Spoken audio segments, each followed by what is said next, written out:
Iyi ni radiyo ijwi ry'Amerika ivugira Washington DC mu Kirundi n'Ikinyarwanda.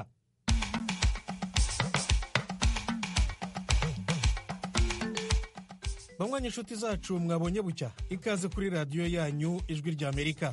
Mu Rwanda ni kuri FM 104.3, mu Burundi ni ku mirongo migufi kuri metero 25, 31 na 41. Mu Burundi bamwe mu bakundana bahuje igitsina bafite ubwoba ku buzima bwabo nyuma y'aho President Evariste Ndayishimiye asabiye abarundi kwirinda icyo yise ivunwe ry'abashaka kubakana basangiye ibitsina. Ni ibintu bizotuma uwo wese yiyemangira yuko akunda uwo basangiye igitsina azobaho mu bwoba ntangere. Uyu ni umushingwamanza cyangwa se avoka w'umurundi Maître Gustave Niyonzima. Muri Repubulika ya Demokarasi ya Kongo abatavuga rumwe na President Felix Tshisekedi barahamagarira rubanda kumurwanya. Muri Irani abantu barenga 100 baraye baguye mu gitero leta yise cy'iterabwoba. Naho imikino ya nyuma y'igikombe cy'ibihugu bya Afurika mu mupira w'amaguru ishigaje iminsi mike, turabagezaho ibigwi by'amakipe yo mu matsinda A na B. Amakuru arambuye ni mu kanya gato cyane, ntimujye kure, muri kumwe na Thomas Kamirindi.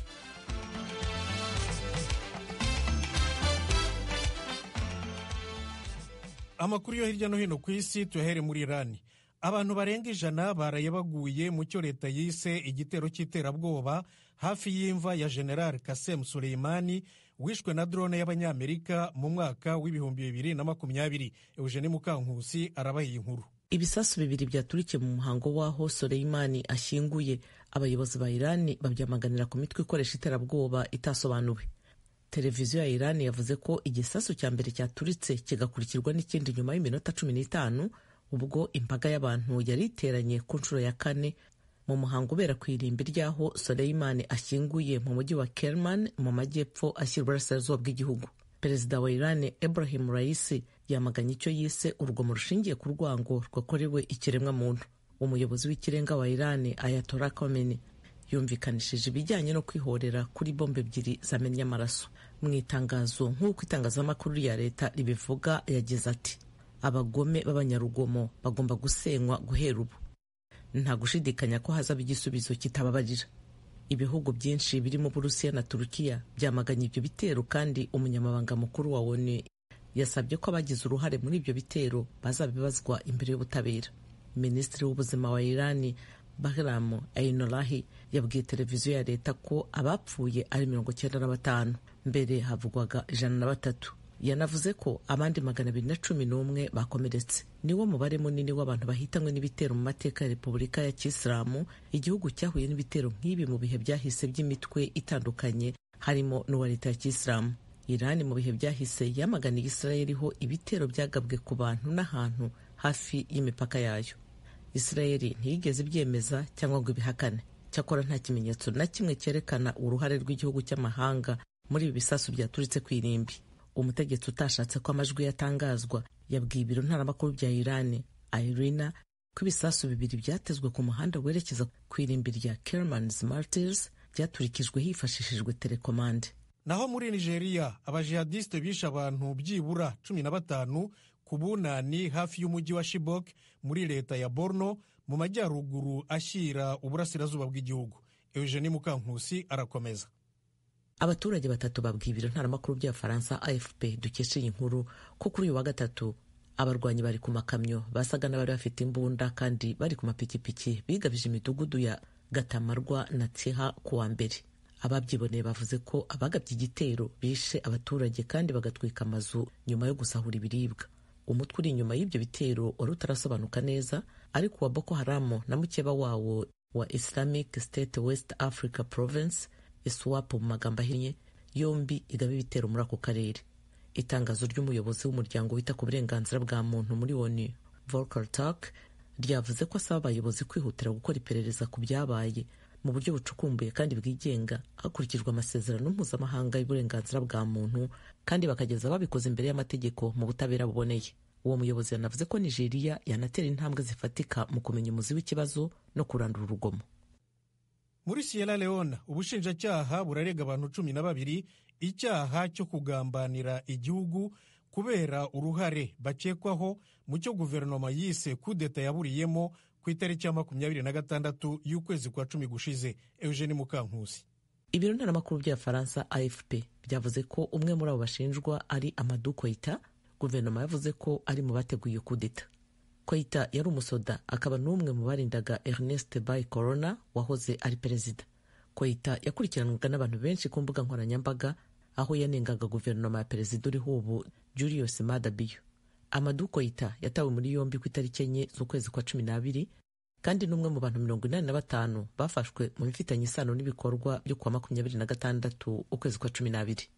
Abandi 12 bashinjwa barimo wahoze ari umwofisiye mu gipolisi bagejejweho ibirego birimo ubugambanyi, guhishira ubugambanyi, gucumbikira, gufasha no gushishikariza umwanzi gukora icyaha. Muri abo 11 bagejejwe imbere y'umucamanza mu murwa mukuru Freetown. Ibirego by'umwe byacumbitswe biturutse ku burwayi nk'uko byavuzwe mu itangazo ryanasobanuye ko bose bafite ababunganira mu mategeko. Eugenie Mukankusi, urakoze kutugezaho aya makuru yo hirya no hino ku isi. Nshuti zacu, ni kuri radiyo Ijwi ry'Amerika ivugira Washington DC mu Kirundi n'Ikinyarwanda. Mudukurikire no ku rubuga rwacu rwa internet wa@radio-yacu.voa.com no kuri YouTube na Facebook kuri VOA Radio Yacu.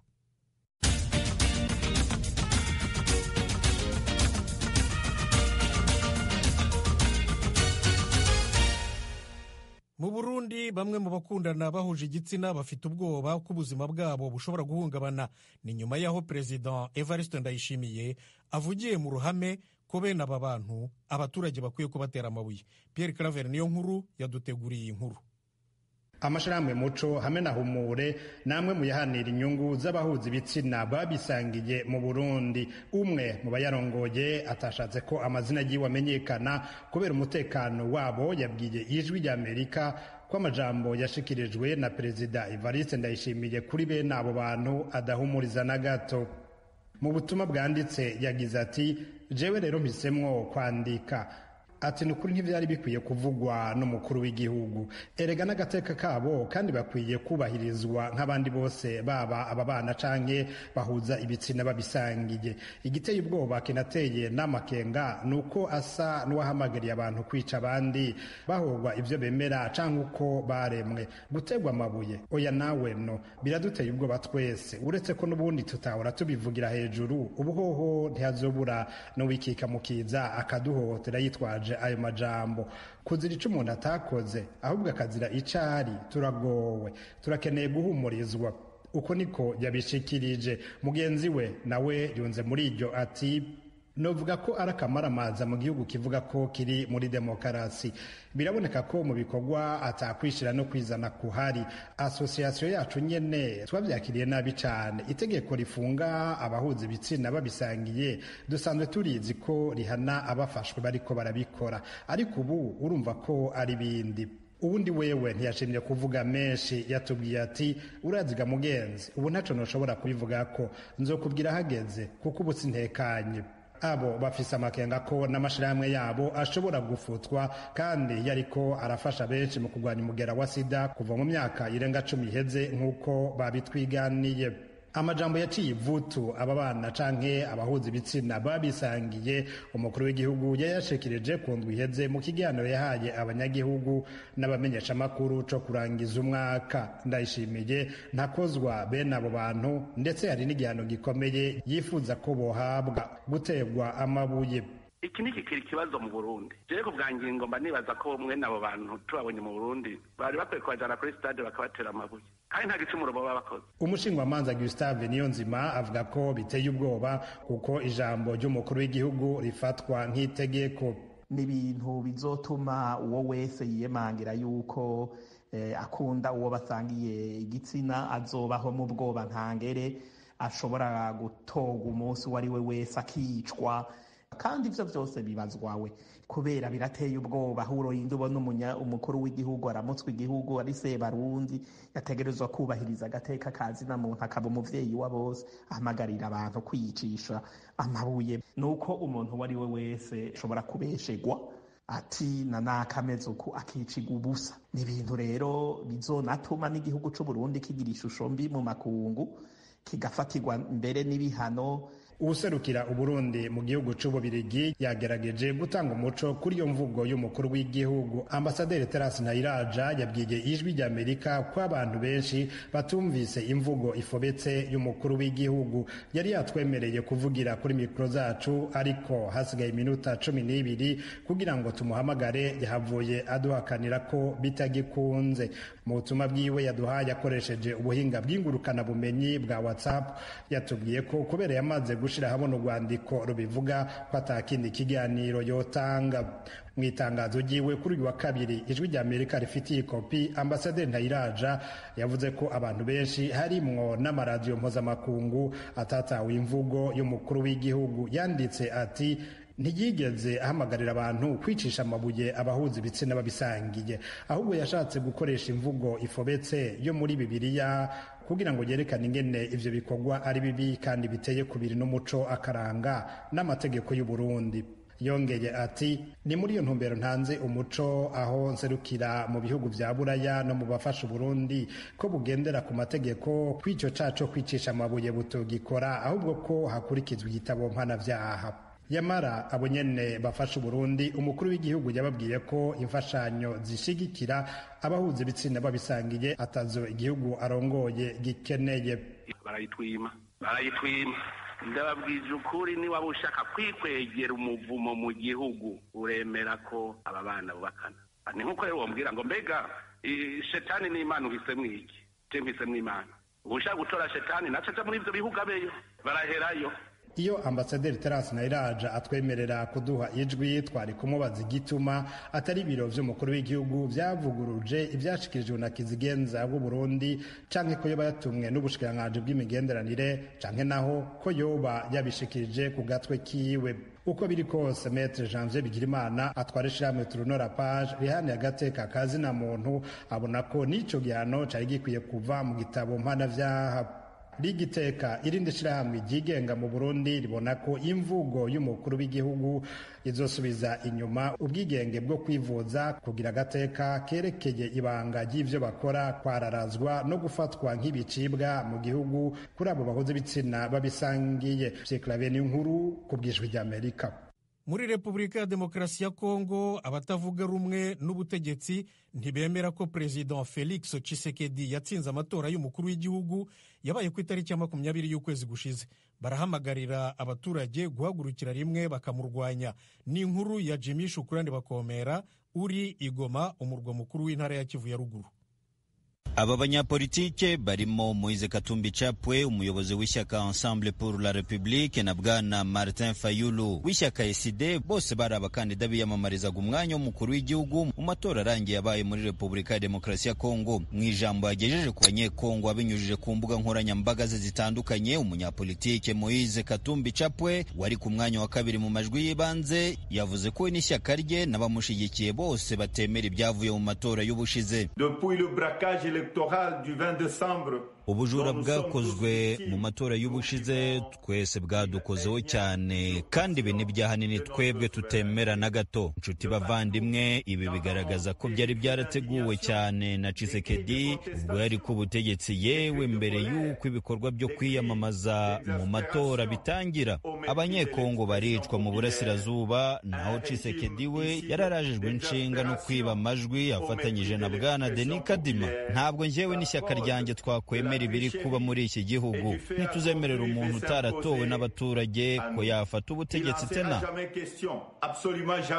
Uyu mugabo kandi yeruye ko kuba komisiyo y'amatora muri Kongo Seni yaratangaje by'agateganyo intsinzi ya Felix Tshisekedi bisobanura ubujura bukabije butagomba kwihanganirwa n'abanyekongo bose. Aha bwana Katumbi ahamagarira abanyekongo bose kwanga itorwa rya Tshisekedi, ahubwo guhagurukira icyarimwe mu bice byose bigize igihugu kurwanya icyo yise gushyira igihugu mu kaga. Mes chers compatriotes, nous ne pourrons jamais bâtir inshuti zanjye bavandimwe, ntabwo dushobora kubakisha igihugu cyacu ku binyoma no kutubahiriza uburenganzira bw'abaturage. Muri Kongo ni ahantu tudashobora gutora ngo abo dutoye aba aribo batuyobora. Ibyo bintu uretse muri Kongo nta handi wabibona mu gihugu gishingiye ku mahame ya demokarasi. Oya rwose, ibyo ntibishoboka. Niyo mpamvu rero bavandimwe, tugomba kwirwanaho uko dushoboye cyane, twese tugashyira abayobozi twatoye mu myanya yabo. et ses représentants. Asoza ijambo rye ryafashe hafi iminota 10, Moise Katumbi Chapwe yavuze ku mugaragaro ko yiteguye gukora ibishoboka byose kugira ngo Tshisekedi atongera kuyobora Kongo. Nyuma y'iminota mike Katumbi atangaje ibyo, undi munyapolitike Martin Fayulu Madidi nawe yasohoye ubutumwa bwamagana ibyavuye mu matora. Mwijwi rikakaye uyu munyapolitike yakoresheje iringara agira ati: Mission électorale na Monsieur Kadima. Komisiyo y'amatora Seni iyobowe na Bwana Kadima bakoze ibidakwiye mu matora ashize. Muribuka muri 2018 bahaye Tshisekedi ubutegetsi kandi ataratowe n'abaturage. Njyewe ibyo narabyireberaga cyane rwose kuko namwe murabizi neza ko nari natsinze amatora ku rwego rwo hejuru. Tshisekedi akija ku butegetsi yahise yica ibintu. Igihugu cyose yaragifasha giterera mu manga kure cyane, aho kugira kivemo bizasaba impinduka ku nzego zose. Ntabwo biteze gushyira vuba igihe Tshisekedi akiri ku butegetsi. Nukuri manda ye yatubereye imfabusa. Martin Fayulu wabaye umukandida mu matora yo muri 2018 yakomeje anenga ubutegetsi bwa Perezida Tshisekedi abushinja guhonyora uburenganzira bw'abaturage. Mu magambo ye yongeyeho agira ati: Tshisekedi ntabwo yatowe n'abaturage ba Kongo, ibyo mwese murabizi. None nitudahaguruka ngo tumurwanye, igihugu cyacu kiraguye. Muhaguruke turwanye Tshisekedi wamunze igihugu cyacu na zaruswa mu bigo byose bya leta. Usibye abo banyapolitike bahatanira umwanya w'umukuru w'igihugu, ubuyobozi bw'umutwe w'inyeshyamba za M23 bwatangaje ko budashobora kwemera na gato ko Perezida Felix Tshisekedi yongera kuyobora Kongo n'imyaka 5 kuko buvuga ko ntacyo amariye abanyagihugu. Uyu mutwe wongeye gutangaza ko witeguye gufatanya na Bwana Corneille Nangaa wahoze ayobora komisiyo y'amatora Seni hamwe n'umutwe wa politiki Alliance Fleuve Congo kurwanya Tshisekedi mu nzira zose zishoboka, yewe no guhirika ubutegetsi bwe nibiba ngombwa. Abatavuga rumwe n'ubutegetsi batangaje ko mu gihe Seni ikomeje gutsimbarara ku byemezo byayo, bazajya mu myigaragambyo izabera icyarimwe mu gihugu hose mu rwego rwo kwanga ibyavuye mu matora. Hagati aho leta ya Kongo yari yatangaje ko abatemera ibyavuye mu matora bose bagomba kwandikira inzego za leta zirimo n'urukiko rw'ikirenga, ari narwo rufata umwanzuro wa nyuma ku mpaka z'amatora. Jimmy Shukrani Bakomera, Ijwi ry'Amerika, Igoma. Umwaka w'ibihumbi 2023 wahitanye bamwe mu birangirire byo ku isi mu nzego zinyuranye, barimo Yevgeny Prigozhin, yari umukuru w'umutwe w'abacanshuro b'Abarusiya wa Wagner. Yari mu bikomerezwa n'abavugaga rikumvikana. Muri izi ntangiriro z'umwaka w'ibihumbi 2024, Ijwi ry'Amerika yabateguriye inkuru igaruka ku rutonde rwa bamwe mu bantu bari ibihangange batabashije rero kwinjira mu mwaka w'ibihumbi 2024. Ni mu ijwi rya Temistokle Mutijima. Bwana Prigozhin yazamutse mu ntera mu buryo budasanzwe, kuva ku kuba umucuruzi w'amafunguro kugera ku gutsindira amasoko ashyushye mu biro by'umukuru w'igihugu Kremlin no kuyobora igisirikare gikomeye cy'abacanshuro. Ariko ibyo byose byarangiye giturumbuka ubwo mu kwezi kwa munani kwa 2023 indege ye bwite yarimo we n'abandi bantu yasandariraga mu kirere cy'Uburusiya mu buryo bw'amayobera. Ingabo zo mu itsinda rya Wagner zagiye zigeza Uburusiya ku nsinzi zidasanzwe mu ntambara karundura bwashoje kuri Ukraine, izo zirimo no kwigarurira umujyi wa Bakhmut. Ariko ubushyamirane yagiranye n'abategetsi b'igisirikare cy'Uburusiya nyuma bwaje gusandara bujya hanze. Aho niho Prigozhin yahise atangiza umutwe w'inyeshyamba utararambye, ikibazo cya mbere gikomeye ubutegetsi bwa Perezida Vladimir Putin bwari buhuye nacyo. Uko kwigomeka kwaje guhagarara ndetse ubwumvikane bugerwaho mu gihe kitageze ku masaha 24. Icyakora nyuma y'amezi 2 gusa, Prigozhin yiyongereye ku rutonde rw'abagerageje guhangara ubutegetsi bwa Kremlin bagapfa marabira. Ikindi gihangange muri politiki cyatabarutse muri uyu mwaka urangiye ni Madame Rosalynn Carter, umufasha wahoze ari perezida wa Amerika Jimmy Carter, watabarutse mu kwezi kwa 11 afite imyaka 96 y'amavuko. Madame Carter yari umujyanama wa hafi cyane w'umugabo we mu gihe cya manda imwe yategetse, na nyuma yaho akomeza kumubera umujyanama mu myaka 40 bamaranye mu bikorwa by'ubugiraneza ku isi. Ikindi gikomerezwa muri politiki kitashoboye kurenga 2023 ni Pervez Musharraf, wahoze ari perezida wa Pakistan. Uyu mujenerali wafashe ubutegetsi binyuze mu ihirikwa ry'ubutegetsi ritashesha amaraso, nyuma akaza gufasha mu rugamba Amerika yari ihanganyemo n'abatalibani muri Afghanistan, yatabarutse mu kwa 2 kwa 2023 ku myaka 79 y'amavuko. Mu bindi bihangange muri politiki bitabashije kwambuka 2023 kandi harimo na Henry Kissinger, wabaye minisitiri w'ububanyi n'amahanga wa Leta Zunze Ubumwe za Amerika, wubatse izina rikomeye muri diplomasi ku ruhando rw'isi. Uyu mukambwe wanegukanye igihembo cy'uwaharaniye amahoro cyitiriwe Nobel yatabarutse mu kwa 11 ku myaka 100 y'amavuko.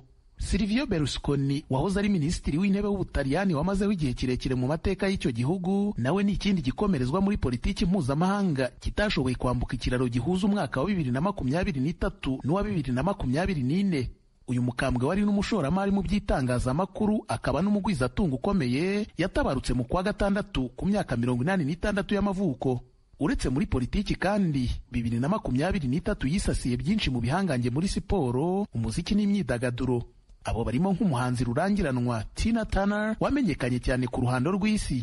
Uyu yamamaye cyane mu ndirimbo zakunzwe cyane nka What's Love Got to Do With It n'izindi zagacishijeho kuva mu myaka ya za 60, 70 na za 80. Yatabarutse mu kwa gatanu ku myaka 83 y'amavuko. Mu bahanzi rurangiranwa batabashije kwambukiranya 2023 ngo binjire muri 2024 twatangiye kandi harimo Abanyafurika y'Epfo Zahara wamenyekanye mu ndirimbo nka Roriwe ndetse na Mbongeni Ngema umwanditsi wa filimi yamamaye cyane yitwa Sarafina. Aba bombi batabarutse 2023 irimo irangira mu kwa 12. Mu mikino naho haba mu mupira w'amaguru no mu zindi siporo 2023 yisasiye ibihangange bitabarika. Abo barimo nka Bobby Charlton ufatwa nk'umwe mu bakinnyi b'ibihe byose Ubwongereza bwagize. Uyu mukambwe wari mu ikipe y'Ubwongereza yatwaye igikombe cy'isi cyo mu 1966 yatabarutse mu kwa 10 afite imyaka 86 y'amavuko. Mu bahanga mu buvuzi naho 2023 ntiyatanzwe. Mu uyu mwaka usize wisasiye harimo na Wu Zuniyu umushinwa wari ku ruhembe mwishyirwa mu bikorwa ry'ingamba zigamije ko nta murwayi wa COVID-19 wongera kugaragara mu Bushinwa.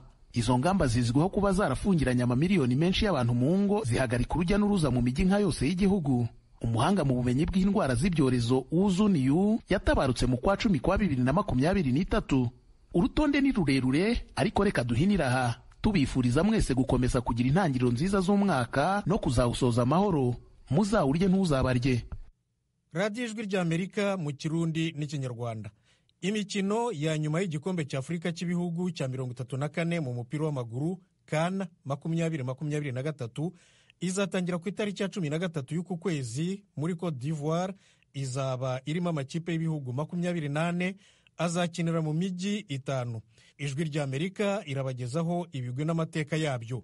Ni ubwa kabiri Cote d'Ivoire yakiriye CAN, ubwa mbere byari mu 1984. Umunyamakuru w'imikino mu Rwanda Annette Mugabo azaba akurikira iyo mikino, araduha ishusho y'ayo makipe. Mukomeje kumva Radio Ijwi ry'Amerika ivugira Washington DC mu Kirundi n'Ikinyarwanda. Nshuti rero twari turi kumwe, aha niho aya makuru ahumurije. Mbashimiye rwose ko mwayakurikiye. Mbararikire rero ikiganiro Iwanyu mu Ntara guhera saa 7 n'ikiganiro Murisanga guhera saa 10. Ntimuze gucikwa. Maze rero mugire umunsi mwiza, umunsi w'amahoro. Mwari kumwe na Thomas Kamirindi, murakarama.